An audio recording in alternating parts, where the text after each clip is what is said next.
Hausse des dépenses militaires. La plus grande manifestation anti-OTAN en Allemagne ces derniers mois.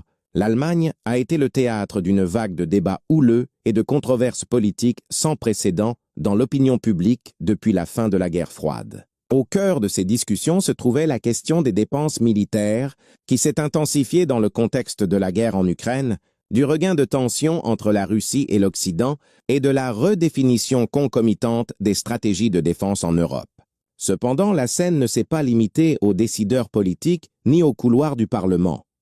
Elle s'est étendue jusque dans les rues allemandes, où des dizaines de milliers de personnes sont descendues dans la rue lors de la plus grande manifestation anti-OTAN depuis des décennies, s'élevant contre la militarisation de la politique étrangère et dénonçant ce qu'elles considèrent comme un glissement vers une logique de guerre, au détriment de priorités sociales et économiques plus urgentes.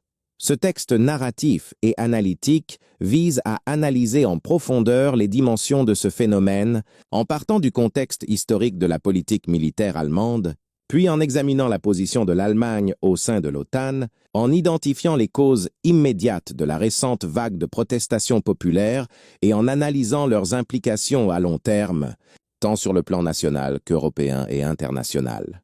Premièrement, le contexte historique de la relation de l'Allemagne aux dépenses militaires après la défaite de l'Allemagne lors de la Seconde Guerre mondiale et sa division entre l'Est et l'Ouest. La question militaire est devenue un point sensible de la politique allemande. Les Allemands se souvenaient de guerres dévastatrices, et toute initiative de réarmement ou d'augmentation des dépenses militaires suscitait une vive controverse au sein des partis politiques et de la société civile. Après son adhésion à l'OTAN en 1955, l'Allemagne de l'Ouest a entrepris de développer son armée, mais toujours sous des contraintes juridiques et politiques délicates. L'Allemagne de l'Est, quant à elle, était liée au bloc soviétique au sein du pacte de Varsovie, intégrant ainsi les dépenses militaires à la course aux armements de la guerre froide. Après l'unification de 1990, une nouvelle philosophie de la politique de défense allemande, fondée sur une culture politique pacifique, a émergé. L'armée allemande est restée limitée dans sa participation aux missions étrangères, souvent dans le cadre d'opérations humanitaires ou de maintien de la paix. Cependant, au début du XXIe siècle, la pression s'est accrue de Washington et de Bruxelles sur Berlin, pour qu'il contribue plus efficacement au financement conjoint de la défense et se conforme à l'exigence de l'OTAN d'allouer 2% du PIB aux dépenses militaires. Deuxièmement, la guerre en Ukraine et le déclenchement de la guerre russo-ukrainienne en 2022 a marqué un tournant décisif dans la stratégie de défense allemande. Le chancelier Olaf Scholz a alors annoncé ce qui est devenu le tournant historique, Zeitenwende, promettant une augmentation sans précédent du budget de la défense allemande et allouant un fonds spécial de 100 milliards d'euros à la modernisation de l'armée et au développement des équipements militaires.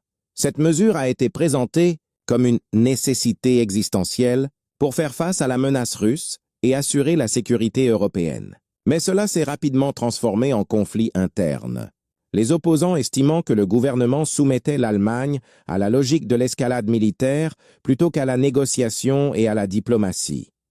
Le résultat fut sans appel. Une augmentation rapide du budget de la défense allemand, les prévisions annonçant que l'Allemagne deviendrait le premier pays européen en termes de dépenses militaires au sein de l'OTAN, devant la France et la Grande-Bretagne. Troisièmement, les origines des protestations populaires, les dizaines de milliers de personnes descendues dans la rue à Berlin, Hambourg, Francfort et dans d'autres villes contre l'OTAN et l'augmentation des dépenses militaires ne constituaient pas un événement isolé, mais plutôt le prolongement d'une